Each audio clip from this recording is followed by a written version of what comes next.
Encuentro con la verdad. Análisis político, económico, social y la presencia de actores locales y nacionales. Por una seguridad social ideal, sin la participación ciudadana y popular, no hay salida. Encuentro con la verdad. Conduce Julio de la Llana por Canal 8. A vos, querida izquierda, te quiero recordar. Te burlas de mí, eres pero te has sabido acomodar. Vos tenías que ser distinta, la política elevar. A vos sabía que exigirte la dignidad. Seguís en la chiquita, jugando a fogonear. A vos hay que pedirte la honestidad intelectual. Que vuelvas a la altura del brazo popular. Moverte de la silla y ponerte a laburar. Volver a ser esperanza, batalla cultural. Volver a defender nuestra alegría porque al final tenemos que aguantar lo que hay que aguantar. Porque la derecha se lleva a los pibes que vos decepcionás.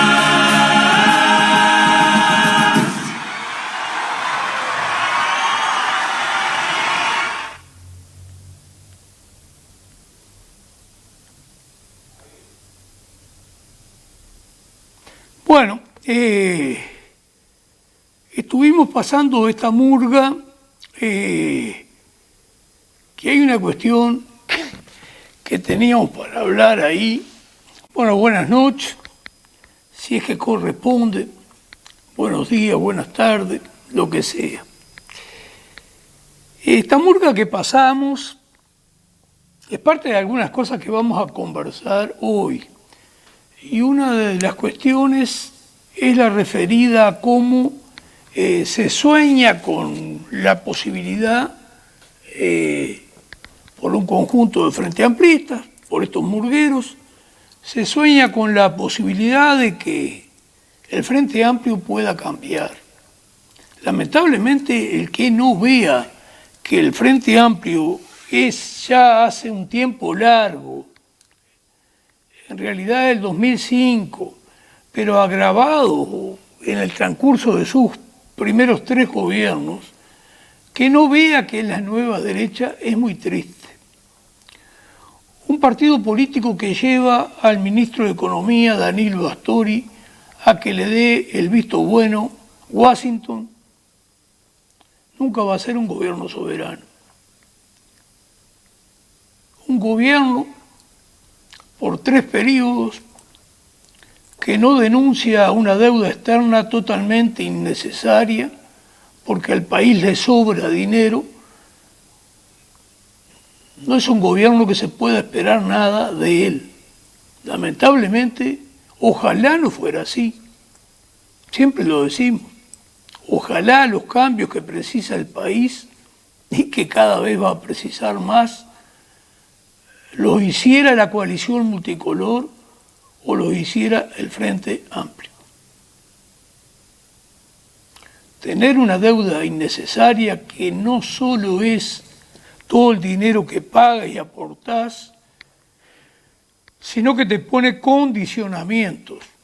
Por eso se hace la regasificadora, por eso se firma el contrato República Oriental del Uruguay, UPM2, y se le da endeudando a todos los uruguayos más de 5.000 millones de dólares pedidos prestados que paga todo el pueblo uruguayo para 2 bancos finlandeses que son mayoritariamente los dueños de UPM. No, el Frente Amplio ya no es opción de cambio alguno. Un Frente Amplio que le ha estado mintiendo continuamente a su electorado. La última mentira, por nombrar alguna, que no votaran el plebiscito contra la SAFAP, porque no era conveniente que quedara en la Constitución, que ellos lo iban a hacer por ley. Esperá sentado. Todas esas mentiras les ha hecho los Frente Amplistas y sin embargo siguen allí esperando el milagro. Bueno, lamentablemente el milagro no va a venir. Estamos con una situación que se agrava mucho de todo el comercio instalado en todo el país, pero acá en Rocha lo estamos viendo de manera muy clara, de los enormes sacrificios que pasa la gente para sostener cualquier comercio. Y ni siquiera han tenido la delicadeza de dejar de cobrar el agua y la luz con ese rótulo de comercial que encarece enormemente quien tiene un local, sea de servicio o sea comercial, para poderse sostener. Esta es una de las cuestiones que vienen mal.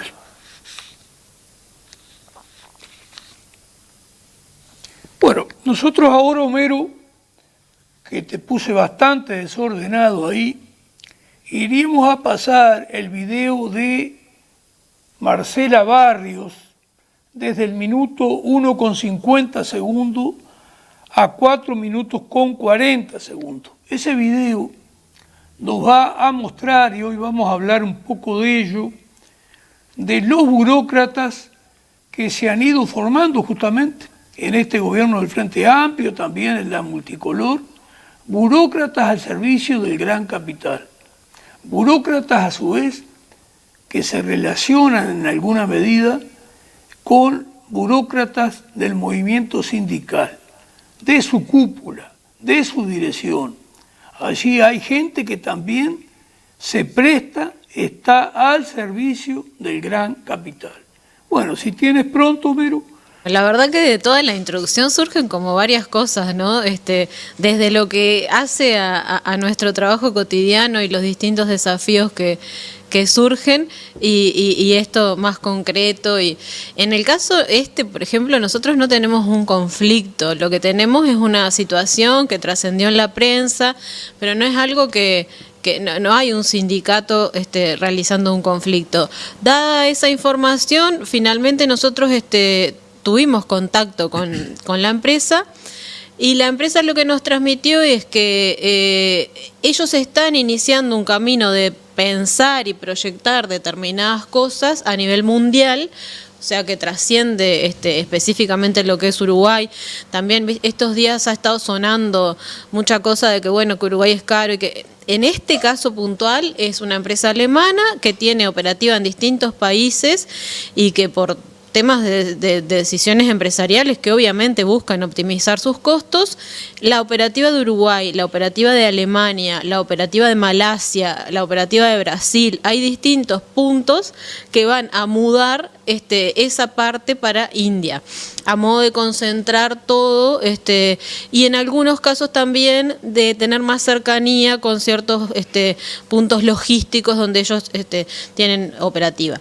Nos dieron la tranquilidad, digamos, que no se van a retirar de Uruguay, o sea, ellos van a seguir operando en Uruguay y están empezando a nivel mundial ese proceso de revisión, lo que implicaría que en el transcurso de este año, o tal vez el año que viene, o mitad de año, sí tengan que prescindir de los servicios o de ciertos trabajadores que están desempeñándose hoy en la empresa. Ha trascendido que podría ser vinculada al área contable. Ellos acá tenían un hub que le brindaba servicios de contabilidad a otras áreas de esa empresa a nivel mundial, y bueno, pero es una reestructura que involucra a nivel mundial a unas 8.000 personas, o sea, no es solamente un tema de Uruguay, que, como decía, la empresa nos manifestó que siguen operando en Uruguay, que se van a quedar, que no están pensando dejar, sino que una parte de la operativa es probable que la trasladen a India. ¿Cuánta gente trabaja en BASF, en la filial uruguaya? ¿1.200 personas, como se dijo? Tenemos entendido que sí, que son 1.200, y ellos no tienen claro todavía a cuántas personas va a afectar esa reestructura, porque incluso nos dijeron que pasó al revés de lo que pasa en otras situaciones, que cuando lo que trasciende ya trasciende el hecho. Acá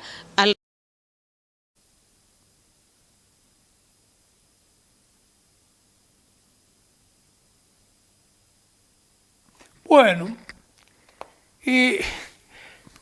teníamos ahí escrito, ya veremos después que veamos el entrevistado de hoy, cómo asumimos una cantidad de cosas que tenemos planteadas acá, después de la entrevista con alguien que se llama, un apicultor que se llama Alfredo Aguilera. Ya veremos cómo seguimos este tema. Dice Marcela Barrios, que es secretaria de Juan Castillo, que hasta hace muy poquito tiempo fue secretario general del Partido Comunista. Vemos como estos burócratas lo que hacen es defender los intereses del gran capital. Tiende Marcela Barrios de minimizar lo que está ocurriendo, de tratarlo de justificar como es que es una cuestión a nivel mundial y que nada tendría que ver con la política que Uruguay aplica.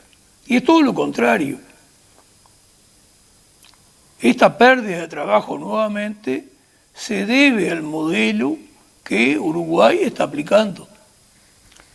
Si tú aplicas un modelo económico que está basado en que venga el inversor extranjero a solucionar tus problemas, es un modelo que ya de antemano va rumbo al fracaso. Puede andar un tiempo medianamente bien, sí, lo ha hecho, ha estado funcionando un tiempo medianamente bien, en contra de todos los intereses nacionales. Pero hasta hace un tiempo ha funcionado, y ha funcionado con salarios a nivel industrial, porque estas inversiones son de servicios o industriales, ha funcionado con ingresos más o menos bien. Pero esa etapa murió. Entonces dice Marcela Barrios, no tenemos un conflicto, no tenemos un sindicato iniciando un conflicto. Claro, si no tiene sindicato. Esa gente no tiene sindicato. Trabajan en software. El Uruguay ha desarrollado mucho software. Pero ¿cuál es el problema? Que el software también se ha desarrollado a nivel mundial. Y los mega ricos, los poderosos, han ido a desarrollar por ejemplo, India, que es el ejemplo hacia dónde van a trasladar todos estos trabajos de software, de contabilidad. India tiene casi 1.500 millones de seres humanos. Más del 80% de esos 1.500 millones de seres humanos que viven en India están casi en pobreza o en extrema pobreza. Los ricos, los poderosos, que alimentan su modelo de sociedad para cada vez concentrar más riquezas y tener más ganancias, la tienen clara. Fueron allí a preparar algunos miles, no tantos, algunos miles de profesionales en software, sabiendo bien que esos profesionales en software con mucha facilidad lo van a poder contratar por 400, 500 dólares por mes. Y es por eso que se van. Entonces, ¿cuál es el papel de la burócrata, como Juan Castillo, como todos los ministros al servicio del gran capital, ante estos hechos? Minimizarlo, es decir, como que no existen y que en realidad no tienen nada que ver con la política económica del Uruguay. Y tienen que ver con la política económica del Uruguay, que consiste en descansar que los inversores extranjeros nos vengan a resolver nuestros problemas. Si dará para hablar cada tema. ¿Por qué? Porque incluso estos mega ricos, estos poderosos, que son muy inteligentes, ¿qué hacen?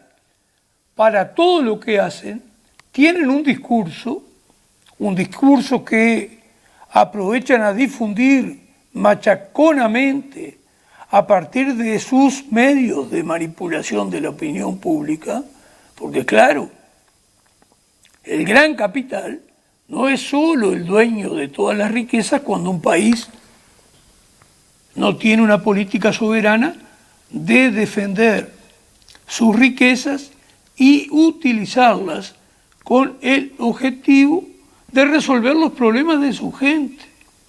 Estamos lejos de eso, ¿eh? Entonces, la tienen muy clara. Entonces, ¿qué ocurre? A partir de esos grandes medios de comunicación, de manipulación de la opinión pública, logran que la gente crea en los argumentos que usa el gran capital. Crea, por ejemplo, que Uruguay tiene un mercado chico, por lo tanto no puede tener industria. Y eso queda como palabras sagradas. Y gran parte de nuestra población lo cree.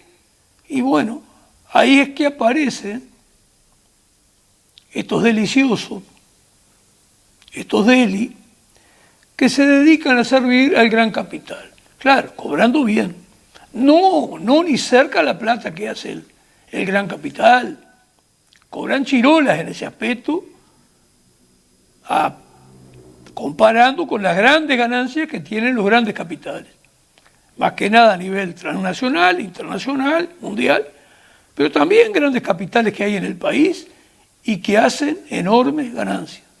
Esos políticos de las dos coaliciones, todos ellos, al servicio del gran capital, ganan chirolas, comparado con el gran capital. ¿Comparado con quién? Ganan muy bien, y sí, con un 50% de los trabajadores que andan en el entorno de los 20.000, 25.000, 30.000 pesos, son unos privilegiados los políticos, que están al servicio del gran capital, pero no son los que agarran toda la mosca, pero colaboran para que la mosca pueda ser agarrada con gran tranquilidad. Esta es la realidad, esta es la verdad. Marcela Barrios, buena burócrata, se encarga de justificar el cierre. Primero que nada lo pone como una cuestión de carácter mundial, que no tiene nada que ver con lo maravilloso que es el gobierno ahora del Frente Amplio, anteriormente de la coalición multicolor. No son los gobiernos entreguistas, según Marcela Barrios, los responsables de esto que está ocurriendo. Pero lo son por no haber una política soberana, una política nacional, una política patriótica que defienda el empleo nacional, que no hay otra manera de defenderlo que practicar proteccionismo.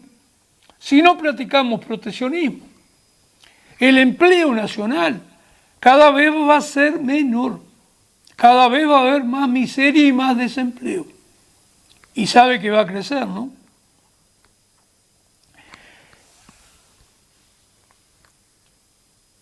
Dice ella, optó la empresa por contratar personal de India. Idóneo, ¿por qué? Y porque es más barato, Marcela. Idóneo porque es más barato y lo puede hacer porque el proyecto de país que tú defiendes, cobrando un buen sueldito, no permite defender el trabajo nacional. Porque para eso hay que practicar proteccionismo, cuestión sobre la cual vamos a ir abundando un poco en este programa de hoy.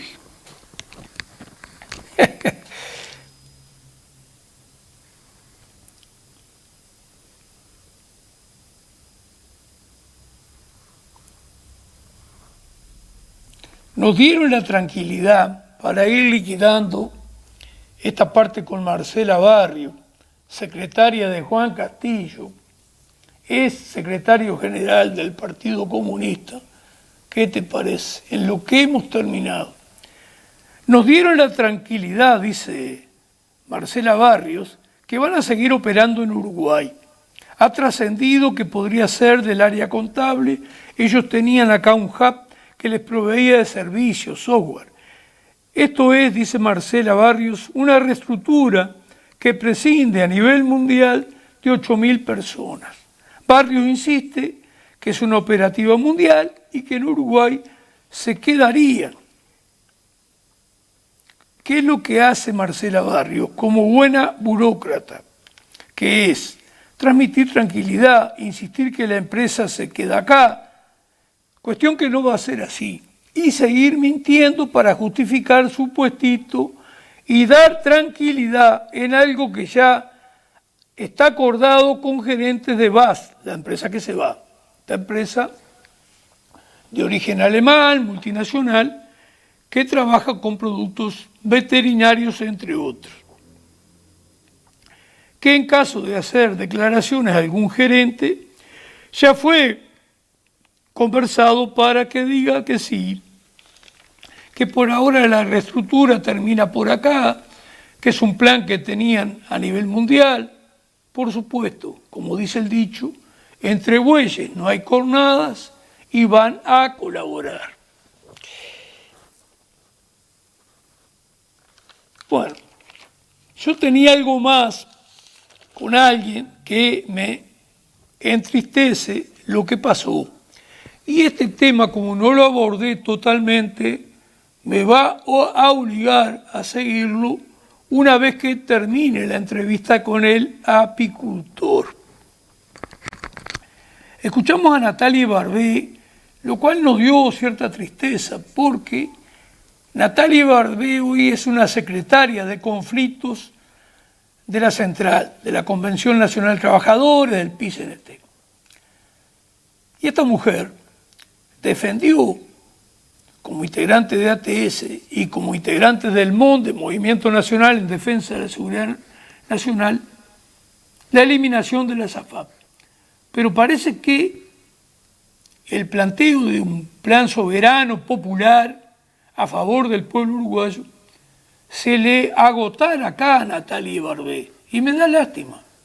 Y considero que capaz que tiene que ver con carencias que hay. Carencias que hay muchas y de eso vamos a ir hablando.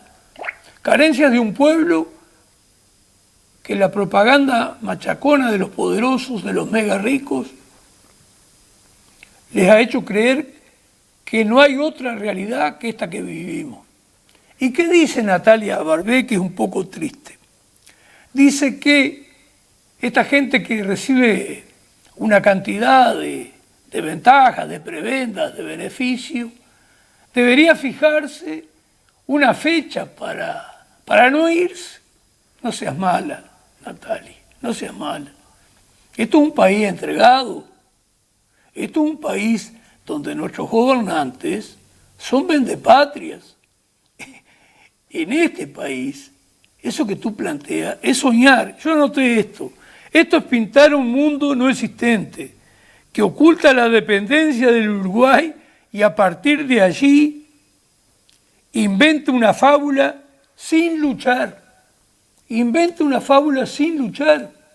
Porque acá lo que debe plantearse, que va a quedar para después de la intervención del apicultor, que hablaremos de todo ese tema, de la importancia de la polinización, etcétera, que va a quedar para seguir esto después de la intervención de él. Sin buscar la construcción de otra sociedad, Natalia Barbé, con soberanía, con proteccionismo. Parece que de esto no piensan hablar desde la Central de Trabajadores. Era de esperar que pasara esto, y sí. Si no hay un programa opuesto al del gran capital, ¿qué se puede esperar? Nada, escribo yo, nada. Y es lo que pasa a nivel de la Central. No tiene un programa para las soluciones del pueblo uruguayo y no acusa, como es debido, a las fuerzas políticas que son entreguistas. Homero, pasamos la primera propaganda.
Encuentro con la verdad.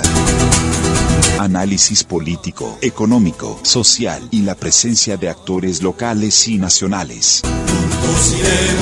Por una seguridad social ideal, sin la participación ciudadana y popular, no hay salida. Encuentro con la verdad. Conduce Julio de la Llana por Canal 8.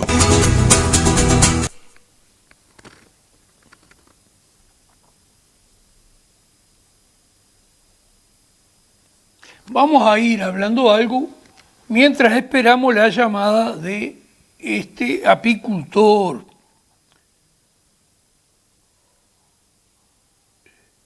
Voy a ponerle llame porque, viste, todos estos temas. Después lo bestia que soy yo en lo digital, que cuando viene la llamada no la habilito tampoco. Entonces,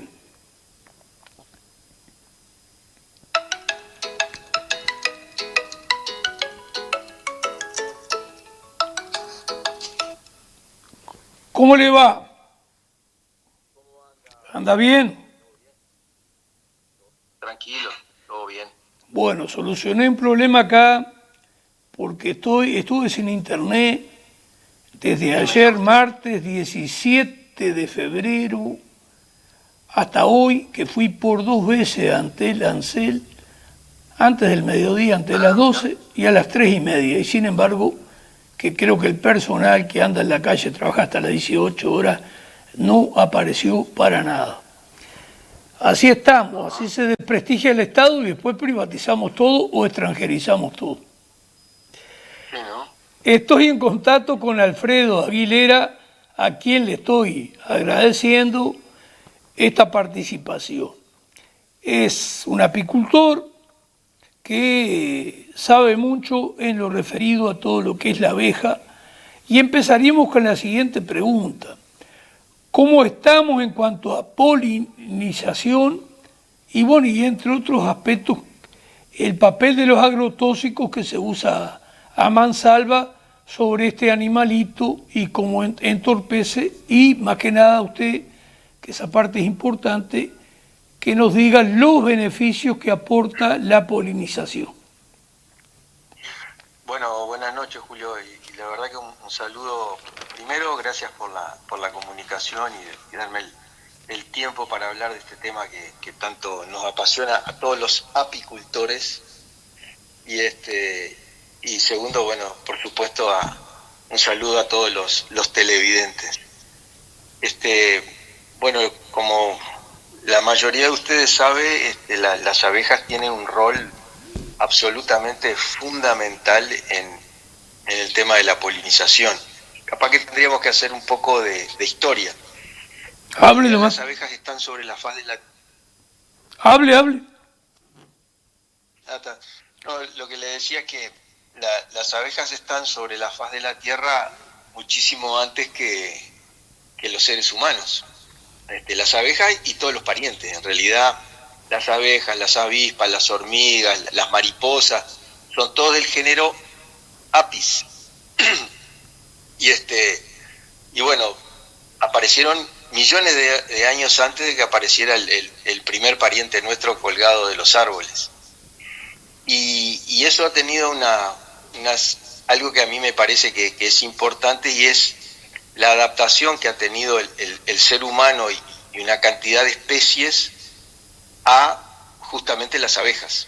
A las abejas, a las avispas y a todos los insectos esos que son polinizadores, porque en realidad las flores se fueron adaptando, cambiando, por ejemplo, los colores, siendo más fragantes, o sea, teniendo más perfume, y además dándole el regalo del néctar y del polen a los polinizadores para atraerlos.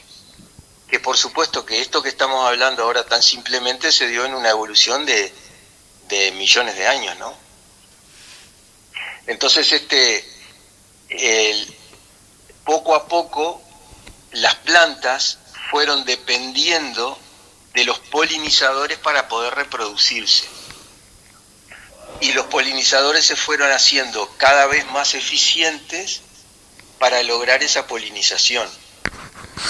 por ejemplo, los pelos de las abejas, de las que nosotros utilizamos, pero de muchas abejas que hay acá, porque tenemos abejas nativas también, que de esto vamos a hablar un poquito,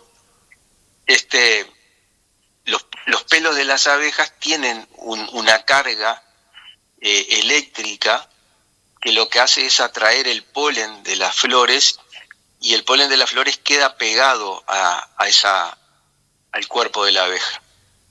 Y por eso lo puede trasladar, y cuando entra en la otra flor, deja ese polen. Y si nosotros cortáramos una manzana de forma perpendicular y contamos las semillitas, que generalmente son 4, cada granita de polen que entró es una semilla. Y si nosotros miráramos esas manzanas que a veces están muy perfectas de un lado y del otro lado parece que la hubieran cortado o que no está bien redondita, y hacemos ese corte perpendicular, lo que vamos a encontrar es que en ese lugar donde la manzana no está redonda, falta la semilla. Entonces, eso, por ejemplo, es un ejemplo claro de la enorme importancia que tiene la polinización para cualquier productor o para quien sea. Fíjese que podríamos hacer una estimación muy clara, pero decir, bueno, yo perdí, o el productor perdió 10 o 15 gramos de manzana porque no se terminó de completar esa manzana, no quedó totalmente redondita. Y si eso nos pasa con miles de manzanas, imagínense las pérdidas que uno puede tener como productor, ¿no? Qué interesante. Disculpe que lo corte, Aguilera. No, es que yo quiero que me corte, porque si no, capaz que se pone muy aburrido. No, más que nada, qué interesante lo que está diciendo. Hay una parte que, así como yo capaz que interpreté mal, lo hizo parte de la audiencia. Hay una parte que usted dice que la abeja, con sus pelitos que quedan pegados a ella, va hacia otra flor, y yo le entendí que deja ahí lo que sacó de otra flor. ¿O entendí mal? Sí, porque saca el granito de polen, porque ahí hay un tema de cargas eléctricas positivas y negativas, que a mí no me queda muy claro, pero tengo entendido que una de las flores tiene una determinada carga, la otra tiene la otra carga, entonces en realidad ese granito de polen es atraído por la segunda flor y por eso cae ese polen ahí adentro de la flor, y ahí es donde tenemos la semilla, nada más y nada menos que la semilla, o sea, es la base de toda la vida, ¿no? La semilla es fundamental. ¿Cómo desconocemos tantas cosas de la naturaleza, no? Sí. Lo que pasa que, claro, últimamente claro, con toda la tecnología que hay ahora, han podido trabajar todo ese tema de las cargas eléctricas de las flores, inclusive hay trabajos interesantes sobre eso. Y ahí está la base de la vida, porque la semilla es la base de la vida. Después cae el fruto, y bueno, de todos esos frutos que caen, algunos vuelven a reproducirse y vuelve a aparecer otra flor y otra planta y así otra flor y así sucesivamente, ¿no? El tema es que el 80% de todo lo que se planta en el mundo, y de lo que se planta y de lo que es nativo y que no es necesario plantarlo, depende de algún tipo de polinizador. Pueden ser abejas, pueden ser avispas, pueden ser murciélagos, pueden ser mariposas. Hay diferentes tipos de polinizadores. Cada uno, como decíamos, tuvo miles de años para adaptarse a polinizar determinadas especies, inclusive. Incluso la mariposa cumple un papel de polinización también. Por eso, sí. Hay muchos polinizadores. Los murciélagos también hacen un rol de polinización. Los colibrí también tienen polinización. Los mangangá, el mangangá famoso, que a veces cuando lo vemos salimos corriendo. polinizador, excelente polinizador. Sí, incluso usted nos está diciendo que las avispas también. Sin duda, el polinizador más abundante es la abeja, ¿no? Porque la abeja que nosotros manejamos, que es la Apis mellifera mellifera, en realidad es europea. Acá al Uruguay llegó en 1734, llegaron las dos primeras colmenas que se cruzaron de Buenos Aires a Colonia porque nuestros amigos del puerto de Buenos Aires no las querían. Y las mandaron para acá, para Colonia. Y ahí llegaron las primeras, fíjese que hace muchísimo tiempo de eso. 1700, ¿cuánto dijo Aguilera? 34, si no me equivoco, sí. De lo que estudié de historia. Pero claro, hace mucho tiempo. Entonces, ¿qué pasa? La ventaja de la abeja nuestra, de la abeja mellifera mellifera, la que usamos los apicultores, es que es muy domesticable, entre comillas, ¿no? Domesticable no en el sentido de mansedumbre, domesticable que podemos ponerla dentro de determinado tipo de cajones y convivir con ella y la podemos trasladar. Entonces es fácilmente domesticable, no se puede hacer eso con un mangangá o con otro tipo de avispas o inclusive hay otro tipo de abejas que son autóctonas, que son nativas uruguayas y que obviamente que no se puede hacer eso, porque la enorme ventaja de la abeja europea es el número, la cantidad. Fíjese que una colmena en plena producción, póngale ahora, ya empezó a bajar un poquito la producción, pero la postura de la reina, pero vamos a suponer que todavía estemos en plena producción, una colmena tiene 50.000 abejas, son muchas abejas. Entonces uno puede mover las colmenas, polinizar determinados cultivos. Ahí en la zona de Rocha 33 es bastante común el tema de hacer semilleros, ¿no? Semilleros de trébol blanco, de trébol rojo, de alfalfa. Y generalmente lo que se hace es se lleva colmenas a la zona, ¿no? Justamente porque la abeja es muy eficiente polinizando ese tipo de leguminosas y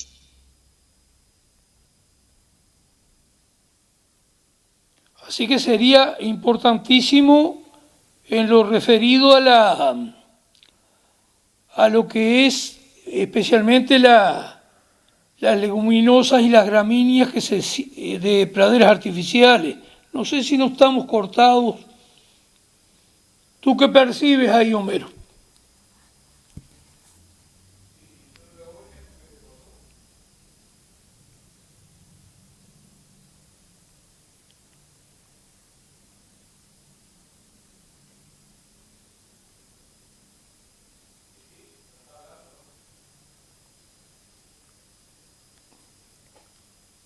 No sé si silencié el micrófono, me dice micrófono silenciado.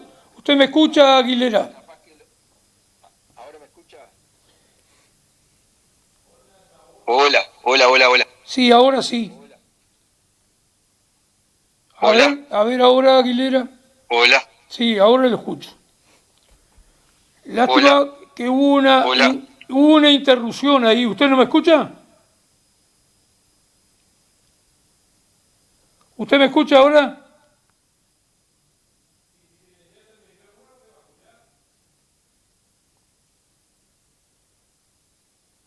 No entiendo porque estaba todo bien, no toqué nada.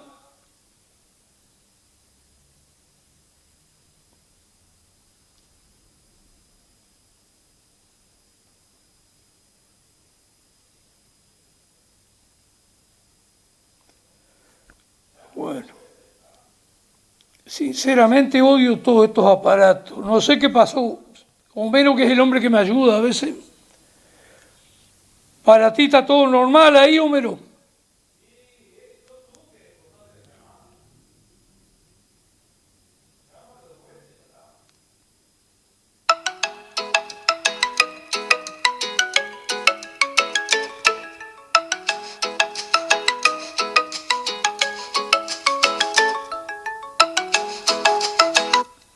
Bueno, ahora sí, no me ha pasado hasta ahora. Pienso que estamos bien ahora. Hola. Ahora sí. ¿Y usted Hola. me escucha? Sí, sí, yo lo escucho perfectamente. Bueno, no es lo ideal lo que nos pasó y me llama la atención porque yo no toqué nada, incluso tengo el celular arriba de la mesa y le puse el micrófono cerca. Así que tiene una enorme importancia las abejas, por ejemplo, para todo lo que es praderas artificiales, digamos, ¿no? Sí, sí, sí. Para las praderas artificiales son fundamentales. Yo le diría de todas maneras que tal vez hay algún grupo de productores que reconoce y sabe de la importancia de los polinizadores, pero bueno, no sé si tantos productores lo tienen claro. O sea, ellos saben que bueno, tener abejas en el campo es bueno, pero creo que no tienen una real conciencia de la importancia y los enormes beneficios que genera en una pradera, ¿no? Ni hablar que si usted le pone abeja y cierra la pradera, o sea, deja que los animales no la coman más, se genera un banco de semillas importantísimo. Por eso yo le decía que los semilleros de trébol blanco, y de trébol rojo, y de alfalfa, que se dan de lotus, en el lotus la abeja trabaja muchísimo.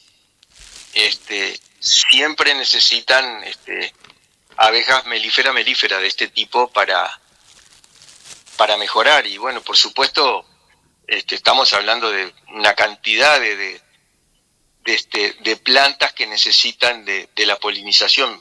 Le repito, de la abeja melífera, por lo menos el 70% de las plantas necesitan polinización, ¿no? Ni hablar de, yo qué sé, tomate, pepino, durazno, manzana, frutilla. Podríamos hablar horas de todas las plantaciones que necesitan la polinización de las abejas. Por eso es tan importante, porque obviamente que si no hubiera polinizadores, nuestra dieta sería tan rutinaria que seguramente no viviríamos lo que estamos viviendo ahora, ¿no? O sea, estoy hablando de el tiempo de vida, ¿no? O sea, el tipo de comida obviamente que sería mucho menos variado, porque no tendríamos la variedad que tenemos ahora o sea, mientras están las abejas, ¿no? Las abejas y los polinizadores en general. Entonces la importancia es fundamental.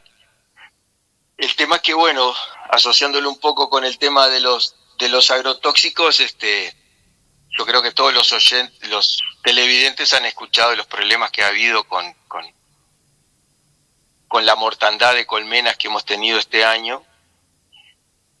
Pero bueno, yo creo que hay que aclarar bien que esto que se dio este año se da hace 20 años, o sea, todos los años tenemos el mismo problema, todos los años tenemos el mismo problema, o sea, no fue nada nuevo ni nada que a mí por lo menos me llamó la atención y a la mayoría de los apicultores tampoco. A todos nos ha pasado de llegar a un apiario y encontrarnos con las abejas muertas afuera o que en algún lugar hicieron una aplicación y nos mataron las pecoreadoras y las colmenas quedan muy chiquitas. Y vos decís, pero ¿cómo en pleno diciembre una colmena tan chiquita? ¿Qué fue lo que pasó? Bueno, las pecoreadoras murieron en el campo porque fueron a algún lugar donde estaban aplicando algún producto que las mató. Se aplica mucho insecticida. Entonces, son cuestiones que prácticamente no están reguladas y bueno, como sabemos siempre, la piola en realidad se corta siempre por el lado más fino. Los apicultores somos los que perdemos las colmenas y después es muy difícil hacer un juicio y descubrir qué producto fue y quién lo aplicó y todo lo demás, es muy difícil. Sí, entonces, yo le iba a preguntar, justo cuando usted arrancó con lo de la mortandad de abejas, le iba a preguntar, cuando usted me dice que los productores, si no hay falta de un verdadero conocimiento que deberían de hacer los distintos gobiernos sobre el papel de la polinización, de lo que usted me estuvo conversando, como gran cantidad de productores no es consciente de la importancia que tiene, por un lado, por ejemplo. Bueno, mire, yo le voy a dar un ejemplo para que usted, que me va a decir que no capaz que me dice no le puedo creer a Aguilera. La Facultad de Agronomía, o sea, donde se preparan los ingenieros agrónomos en este país, no tienen una materia sobre polinización, por ejemplo. Es como que si los médicos no tuvieran materia para no sé, para operar, yo qué sé. Sí. O sea, es increíble en este que los ingenieros agrónomos... En este siglo XXI, Sí, y eso habla, me parece que eso habla de la influencia que tiene el poder de los poderosos, el poder económico, de que no tengamos tampoco una agricultura orgánica y cómo hemos ido perdiendo experticia, como dicen los médicos, con respecto a las formas naturales de producir, ¿no? Porque incluso hay plantas que cumplen papeles insecticidas, fungicidas, y como todo eso hemos ido perdiendo el conocimiento. Pero sí es grave lo que usted acusa de que la Facultad de Agronomía no prepare al futuro agrónomo y le hable de la importancia que las abejas tienen, sin duda ninguna, porque es una cuestión que además este tema es milenario, porque civilizaciones antiguas usaban el potencial que tiene la abeja en este aspecto de polinizar. Sí, pero además a los ingenieros agrónomos le va la vida en la polinización. Porque la mayoría de las cosas que ellos plantan requieren polinizadores. Lo que pasa es que, claro, tal vez sea como dice usted, hay otros intereses creados, porque es muy, muy llamativo que en facultad nos enseñe la importancia de los polinizadores. Muy llamativo, principalmente en agronomía, porque puede ser que en otra facultad no, pero en agronomía ellos lo único que tienen es una materia opcional que creo que se llama apicultura. Materia opcional, Ninguno tiene una materia que diga, bueno, estos 6 meses vamos a hablar de la importancia de los polinizadores. Bueno, está. Si vos plantás esto, si pones colmena, o si tenés mangangá, o si tenés abejorro, o lo que usted quiera, esto te va a dar más, porque esto es tal cosa y tal otra, bueno, no.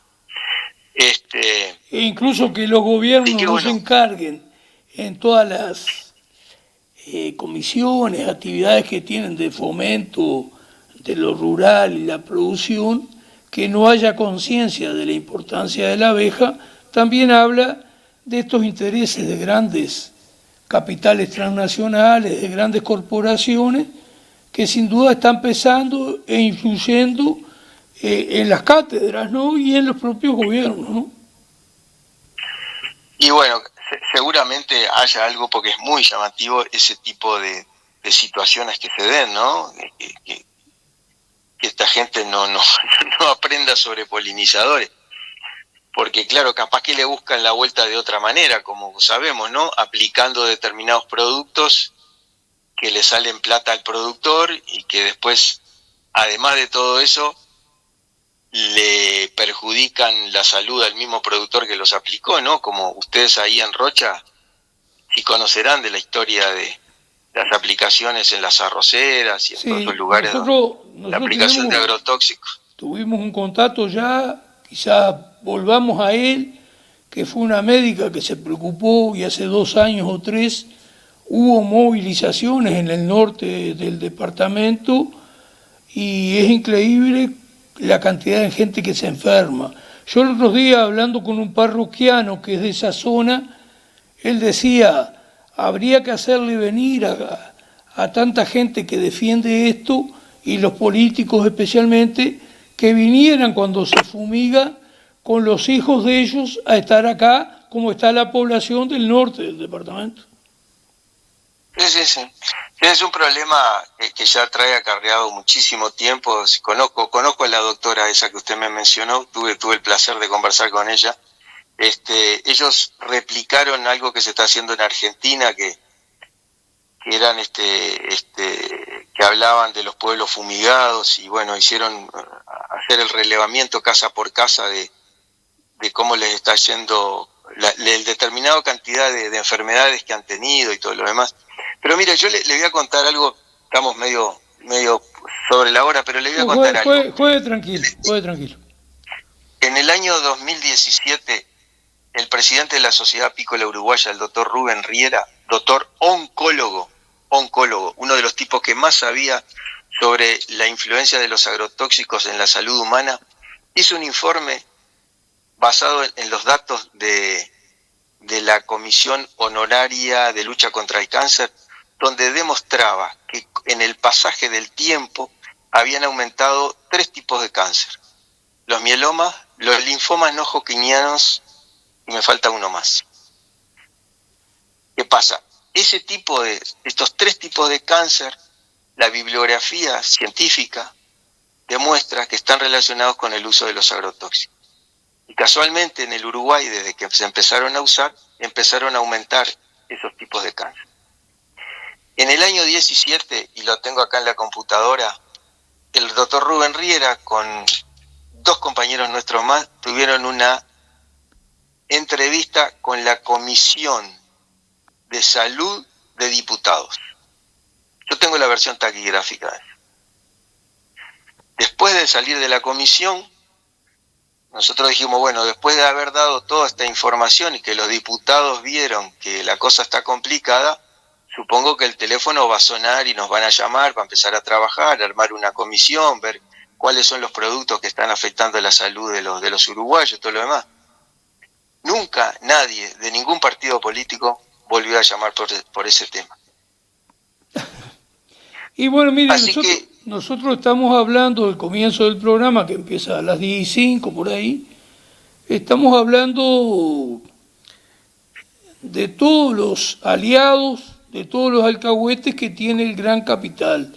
Y en este caso estuvimos hablando en lo referido a que no hay un proyecto soberano de país, y cómo también se trata de ocultar una realidad como la que está pasando con el empleo hoy. Pero claro, el empleo no puede prosperar en un país que basa su desarrollo en que venga el inversor extranjero. La única manera, que no le he hablado todavía, que lo tenía anotado para hablar, la única manera con este modelo es que en lugar de ofrecer trabajadores por 250, 300 dólares por mes, como hace Paraguay, Uruguay los ofrezca por 200 dólares por mes. Como puede ver, esa es la única solución si no cambia de modelo de sociedad. Ahora, los políticos, que también lo estuvimos hablando, son al lado del común de la población unos privilegiados, aunque no sean en realidad quienes se llevan la gran torta. La gran torta se la lleva el gran capital de todo tipo. Sí. Y bueno, y en el caso de los agrotóxicos tenemos algo similar. Ahora, estaba mirando un informe que, claro, obviamente que a mí me llega mucha información sobre esto. La empresa Bayer acaba de plantearle a un jurado en Estados Unidos, ¿sabe cuántos juicios tiene la empresa Bayer, que fue la que compró Monsanto, que es la que produce el glifosato, el famoso glifosato, el famoso matayuyo que la gente usa en la casa como quien usa un chupetín y no tiene ni idea de los perjuicios que le puede causar? Bueno, tiene 200.000 juicios iniciados en Estados Unidos. En Estados Unidos, y sí. 200.000 juicios, o sea, 4 estadios centenarios llenos de gente le hicieron el juicio a Bayer. ¿Sabe por cuánta plata va a arreglar? Plata que nosotros no tenemos ni idea, porque 7.250 millones de dólares. 7.000, o sea, que la gente escuche porque va a decir, pero este hombre está loco. No estoy loco, lo acabo de leer. 7.250 millones de dólares va a pagar Monsanto, Bayer en este caso. Bayer, ¿no? Sí. la de la salud, compró Monsanto. Bayer. Bueno, porque está cada vez más claro que el uso del famoso mata-yuyo en realidad te genera una cosa que se llama linfoma no hodgkiniano, que produce cáncer. Entonces, acá en el Uruguay se usan 30 millones de litros por año de glifosato. Sí, porque lo que hay que tomar en cuenta también son las enormes ganancias que tienen estas grandes corporaciones transnacionales como Bayer, que es probable que lleguen a algún billón o muy cerca de dólares como facturación, ¿no? Claro, pero esa facturación, obviamente que el otro lado que tiene de la facturación esa es la salud nuestra, ¿no? No, por supuesto, nosotros estamos a favor de volver a plantaciones orgánicas, en lo cual yo pertenezco al Partido Humanista dentro de la organización política Unidad Popular. Y yo creo que nosotros tenemos que irnos preparando a tener gente que haga viable en un gobierno de contenido popular y soberano, tener gente que sepa hacer viable la plantación orgánica, lo cual no es tan fácil porque todo ese conocimiento se ha buscado que no exista, que no esté. Por lo tanto, ya hay que ir armando un banco de conocimientos en muchos aspectos, pero también en Aguilera. Sí, pero mire que hay gente muy preparada. En Argentina, por ejemplo, hay gente trabajando en muchas hectáreas en producción orgánica, ¿eh? Y estamos hablando de muchas en serio, ¿no? O sea, hay gente produciendo, no sé, por decirle, soja orgánica, que el famoso tema de la soja, ¿no? Sí, nosotros planteamos la soja orgánica porque aparte, inclusive se paga un 50% más que la soja transgénica, que es la de los venenos. Pero por supuesto. Sí. No, pero hay gente haciendo cosas muy bien, ¿eh? No, de repente el desconocimiento es mío ahí y reconozco, porque incluso creo que quizás el movimiento Sin Tierra de Brasil capaz que tiene avances en ese aspecto también. Y seguramente porque, pero además hay experiencias inclusive de gente muy joven. Yo creo que ahora uno con las redes puede seguir gente que uno piensa que está haciendo las cosas bien, gente muy joven haciendo cosas muy interesantes, prácticamente con muy poco esfuerzo, plantando simplemente, haciendo la famosa agricultura sintrópica, que es básicamente juntar todas las plantas y que entre ellas se ayuden y vayan creciendo, cosas muy interesantes, y por supuesto sin la aplicación de absolutamente ningún producto y cosechando frutas y verduras y cosas muy interesantes hay. Que por supuesto que nos ha dado toda la tecnología ahora de poder acceder a esas cosas. Y bueno, hay que pelear para ese lado, ¿no? O sea, no podemos seguir enfermándonos Dígame, ¿en qué porcentaje de mortandad de abejas se puede calcular lo que los agrotóxicos han eliminado estos últimos años? Bueno, mire, hay un trabajo hecho por una investigadora del Clemente Estable, que es muy conocida, seguramente los oyentes la han visto en la televisión.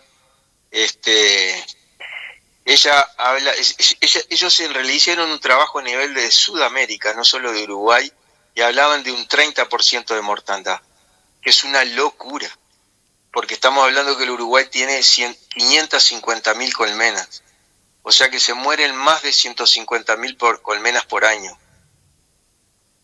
Es un disparate eso. Lo que pasa ¿qué es lo que pasa?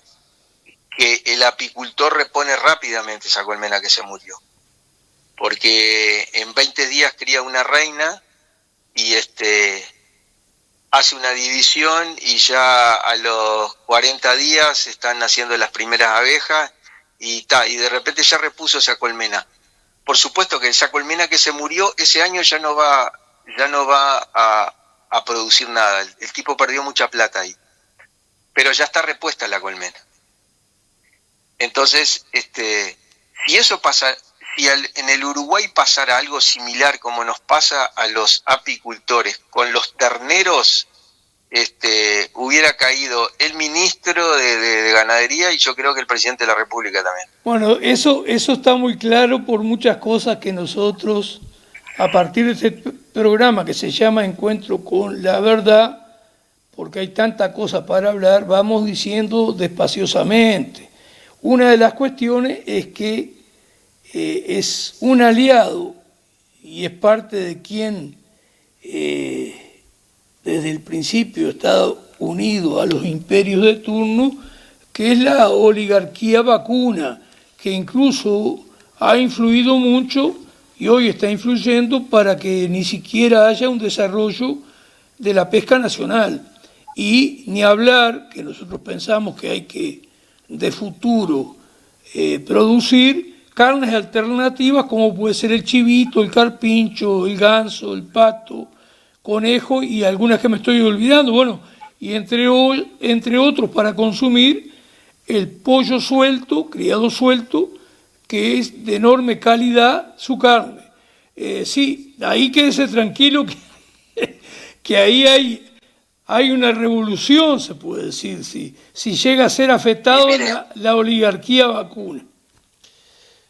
Mire, si será importante el tema de las gremiales agropecuarias, que yo no recuerdo bien el año, pero debe haber sido en el año 21, el Ministerio de Ganadería, Agricultura y Pesca había preparado un decreto, que lo tengo ahí también, ¿no? Lo tengo redactado y tengo el número 17.800 y pico, creo que era, donde regulaba el uso de los agrotóxicos.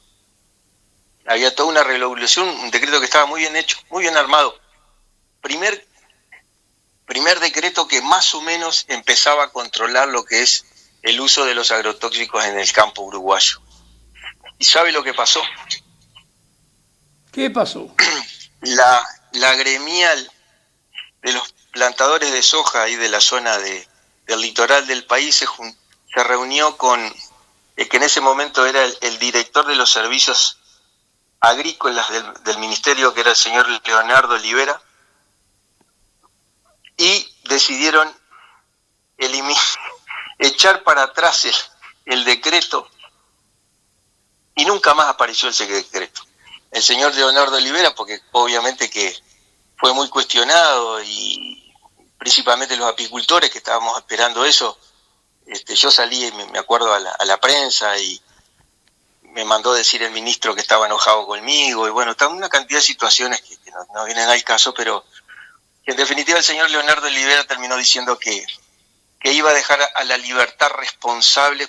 Imaginará que tengo varias cuestiones de prensa donde aparece toda esta información que yo estoy dando acá, no estoy hablando por hablar, y bueno, y dejaron a la libertad responsable de la gente que aplica agrotóxicos que lo siga aplicando tranquilamente sin que el Ministerio de Ganadería regule absolutamente nada, ¿no?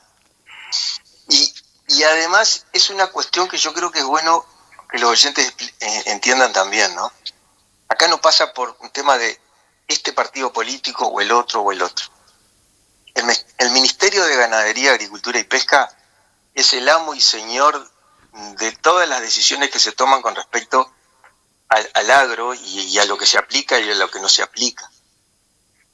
Y así es y ha sido siempre, y independientemente del partido político que esté en el gobierno, o sea, eso está claro. Fíjese que hace 30 años que se aplican agrotóxicos, que se sabe que son productos, que inclusive muchos de ellos están prohibidos en Europa, porque por eso los europeos estaban tan enojados ahora con lo que iba a pasar, porque ellos van a empezar a consumir productos que van con agrotóxicos que a ellos no los dejan utilizar.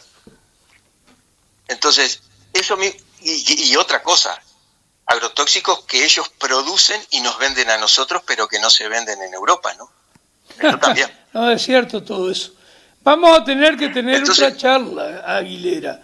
Nosotros consideramos que no solo tiene que ver con el partido político, Nosotros en alguna medida confiamos en las fuerzas políticas que integramos, pero siempre nosotros decimos lo siguiente: para poder cambiar esta realidad y enfrentar tan poderosos enemigos, especialmente por su estatura económica, se precisa un pueblo organizado y un pueblo consciente.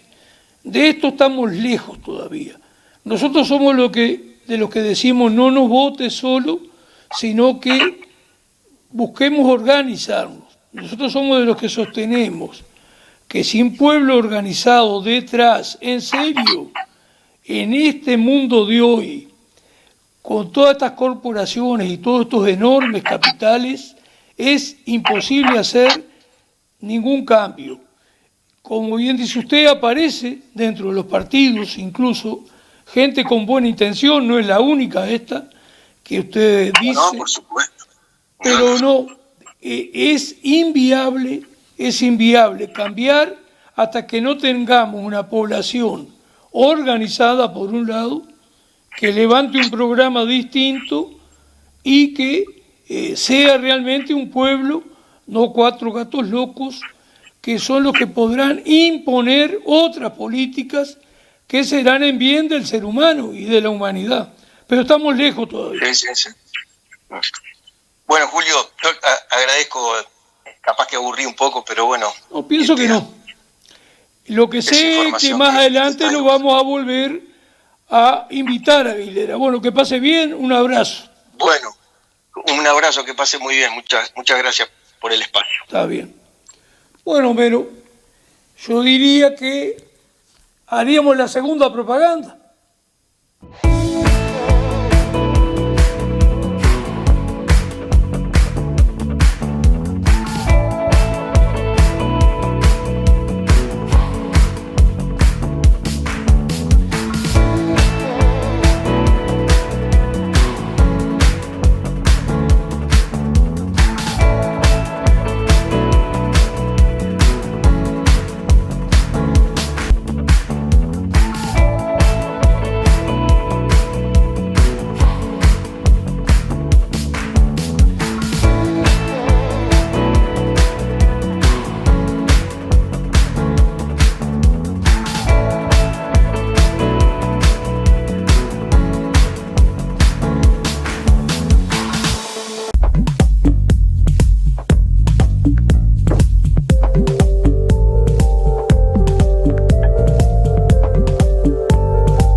Encuentro con la verdad. Análisis político, económico, social y la presencia de actores locales y nacionales. Por una seguridad social ideal, sin la participación ciudadana y popular, no hay salida. Encuentro con la verdad. Conduce Julio de la Llana por Canal 8.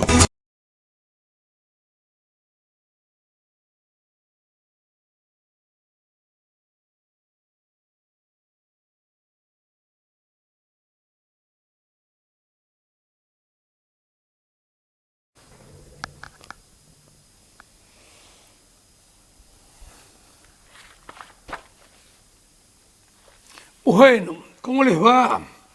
Bueno, volvimos después de estar con este hombre, que la verdad que esto fue muy importante, esta entrevista, y Alfredo Aguilera, este apicultor, lo vamos a tener en otra oportunidad.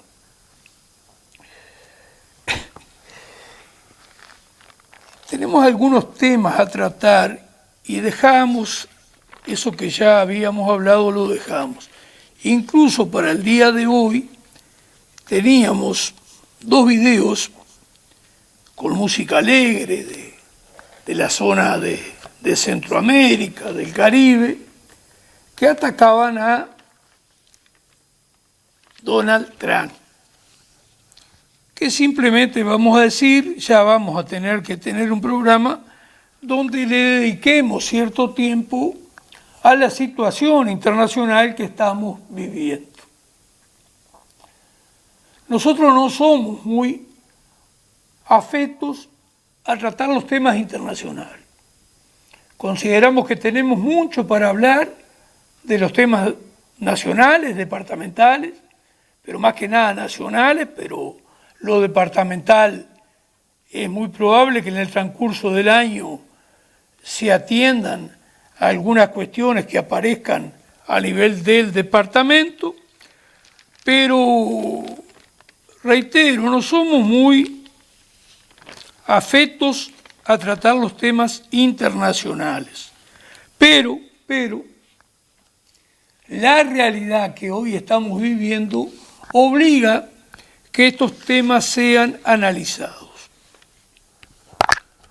Entonces, porque consideramos fundamentalmente que nuestro pueblo razone lo siguiente. No me importa qué pueda pensar de Chile, de Guatemala, de Costa Rica, de Panamá, de Cuba, de Honduras, de Venezuela, de Nicaragua. No. Tenemos que, como pueblo, entender que los problemas de cada pueblo se deben de resolver a nivel de cada pueblo. Son los mismos pueblos de todos esos países que he nombrado y de los 30 y pico que tiene Latinoamérica, los que deben de resolver sus problemas. ¿Y qué opinión tenga usted sobre esos distintos gobiernos? Nosotros no pensamos influir en ese aspecto, por lo menos ahora, en esto que estamos hablando directamente. Pero sí creemos que usted tiene que tener un rechazo como uruguayo, como rochense, en que un país, un presidente de un país, se arrogue, se atribuya el derecho de invadir otro país. Eso tiene que tener un rechazo pleno. Precisamos ese rechazo.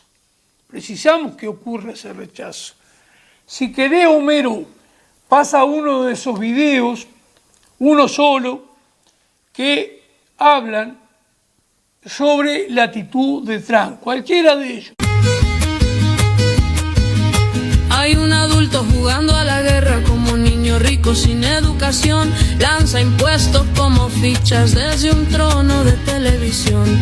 Nunca pisa la tierra que quema, nunca paga su destrucción. Manda bombas por berrinche y le llaman decisión. No es carácter, es violencia, no es poder, es corrupción. Cuando manda el capricho ajeno, tiembla el pueblo pero alza la voz. Deciden el interés nacional sobre tierras que no son suyas.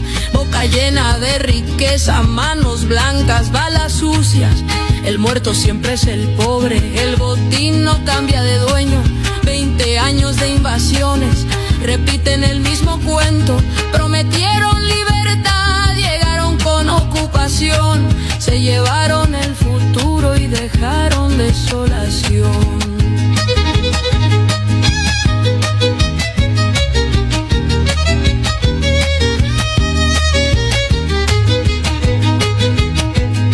Tengo rabia contra el imperio, un lamento con razón. Cuando un pendejo con dinero juega a ser Dios con un botón.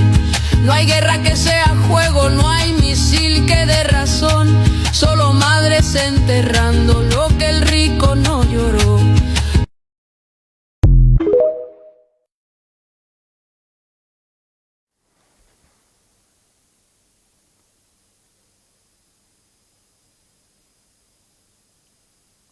Bueno, con este videíto nos damos por cumplidos en manifestar lo acertado que tienen estas canciones con ritmo alegre en denunciar a este sátrapa, de denunciar estas situaciones que estamos viviendo, que esto va a llevar para conversar mucho más adelante. Ahora voy a decir lo siguiente: ¿cómo es necesario practicar proteccionismo? Nosotros consideramos que en Uruguay, hasta el año 1990, se practicó proteccionismo, que ya venía degenerando previamente por parte de lo que hablamos con el apicultor Alfredo Aguilera, como el capital, el gran capital, no para de trabajar, no para de buscar comprar gente, y eso estaba empezando lentamente a ocurrir desde una década antes, mucho antes en realidad, desde hace 50 años antes, desde que se firman los tratados de libre comercio, pero mucho antes, cuando se ponen las cartas de intención, cuando el país se endeuda innecesariamente. Todo eso es influencia de los mega ricos, es influencia de los poderosos, que se juntan con los poderosos de cada país, los dueños, esas 1000 familias que son dueñas de la mayoría de las empresas y los negocios que dan muchísima plata. Bueno, ese tipo de gente se organiza, esta es su sociedad, esta es la sociedad que ellos construyeron, la que nosotros aspiramos la tenemos que construir desde abajo entre todos. No hay otra. Algunos se preguntarán, ¿no hay otra? Porque este pueblo se acostumbró. Nosotros no somos un desastre como país. Tenemos muchas cosas ventajosas, que ahora no entro a hablarlas, pero que están desapareciendo. Esas cosas ventajosas que nos llevaron a pensar de determinada manera, están desapareciendo. Y nosotros sabemos que más temprano que tarde, este pueblo incluso va a enfrentar ese tipo de cosas. La va a enfrentar. Hay que darle tiempo al tiempo. Entonces, ahí es que tenemos que tener las cosas claras. En este país, practicando proteccionismo, les voy a nombrar 4 ítems, 4 cosas que haríamos a la carrera. Una industria del automóvil con 2000 empleos. Otro día vamos a ahondar en todos los datos que tenemos sobre este aspecto. Una industria del automóvil que de los 50.000 0 kilómetros que compran los uruguayos, vamos a fabricar acá 20.000. Segundo, una industria del vidrio para terminar con tanta contaminación, con tanta polución. No vamos a fabricar 24 millones de envases, como se hizo cuando en vidrio estuvo vigente, que eso no es redituable. Vamos a producir 4 veces más de 100 millones de envases de vidrio todos los años.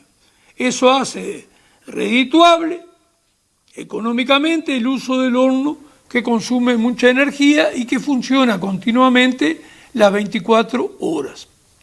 Vidrio, para no envenenarnos con el plástico y para tener vidrio en todo, inclusive hasta en el reparto de leche, como antes era. No tiene que haber una bolsa plástica que nos perjudica. Hay un elemento, el cáñamo, que nosotros le pedimos que vaya y googlee ventajas y beneficios del cáñamo, de la planta del cáñamo. Busque eso, que es interesante.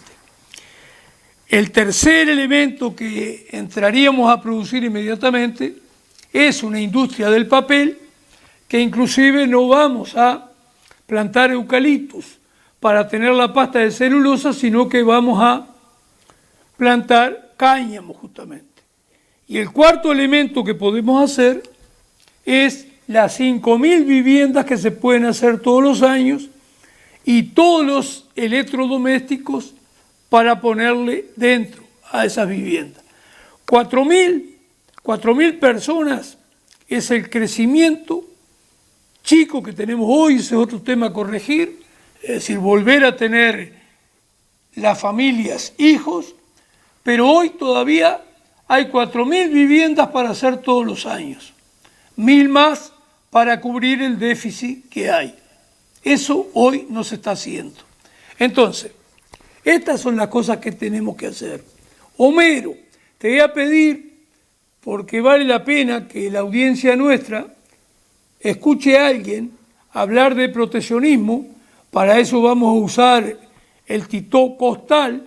Creo que es importante que la audiencia nuestra vea un video de alguien que habla claramente por qué es necesario practicar proteccionismo. Ningún país del mundo se desarrolló con libre comercio. Ninguno. ¿Quieres saber por qué hay países ricos y países pobres? Afírmate, porque esta es la historia que nunca te contaron. Todos los países que ahora llamamos desarrollados hicieron lo mismo. Proteger sus industrias, copiar, aprender. Después, recién ahí, empezaron a hablar de libre comercio. Inglaterra, por ejemplo, prohibía rotundamente exportar materias primas y le cortaba la mano derecha a cualquiera que lo hiciera. No quería vender la lana, quería vender las telas. Y Estados Unidos hizo exactamente lo mismo, protección estatal. Industria primero, mercado después. Mira lo que dijo el presidente de Estados Unidos, Ulysses Grant. Inglaterra se hizo fuerte con el proteccionismo. Cuando ya no lo necesitó, adoptó el libre comercio. Dentro de 200 años, cuando Estados Unidos haya obtenido la protección, todo lo que puede ofrecer, entonces adoptaremos también el libre comercio. No fue la mano invisible del mercado, fue la mano invisible del Estado. Y mientras ellos estaban cerrando para crecer, Latinoamérica nos seguían haciendo abrir nuestro mercado con la promesa de desarrollarnos. Entraban textiles, herramientas, ropa y hasta adoquines importados. Y este tsunami de tecnología y productos importados arrasaba ahogando a todas las industrias recién nacidas, oficios muertos y talleres destruidos. Libre comercio entre una potencia industrial y un país primario no es competencia, es nuestra demolición. Los países ricos subieron protegiendo su industria y su tecnología local. Y cuando llegaron arriba, patearon la escalera. Si no protegemos lo nuestro, no somos países, somos mercados abiertos.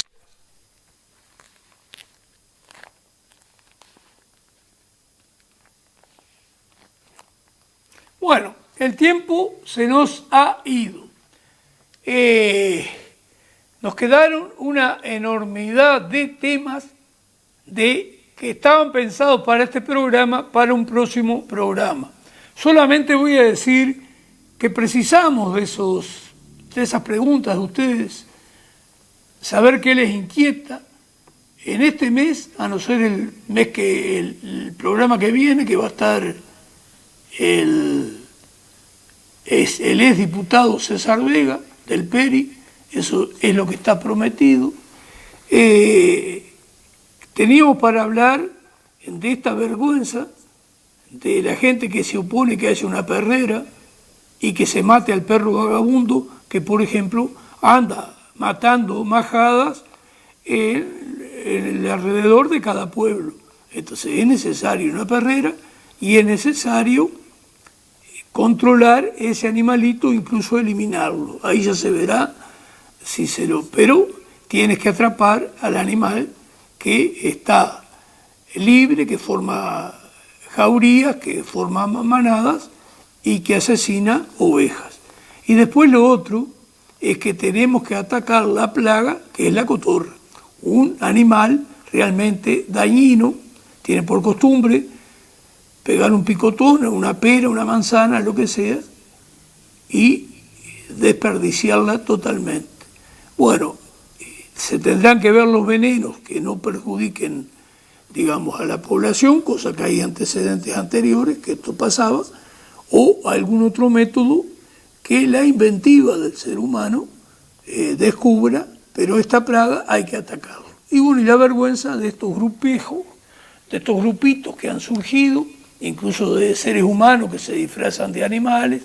Bueno, todas estas cosas las tenemos que conversar, digamos, con cierto detenimiento, con cierta seriedad, porque lo amerita, y no puede ser que se sigan formando este tipo de grupitos a nivel de los seres humanos, incluso en el Uruguay, que no se pueda atacar ni a la cotorra, ni se pueda atacar las jaurías de perros vagabundos que están haciendo enormes destrozos en las majadas fundamentalmente. Bueno, espero que haya sido de interés el programa y esperamos preguntas de ustedes para poderlas responder. Bueno, que pasen bien. Esto ha sido todo el programa de hoy, miércoles 18 de febrero. Se repite mañana en TV Rochense, alrededor un poquito antes de las 13 horas, mañana jueves. Encuentro con la verdad. Análisis político, económico, social y la presencia de actores locales y nacionales. Por una seguridad social ideal, sin la participación ciudadana y popular, no hay salida. Encuentro con la verdad, conduce Julio de la Llana por Canal 8.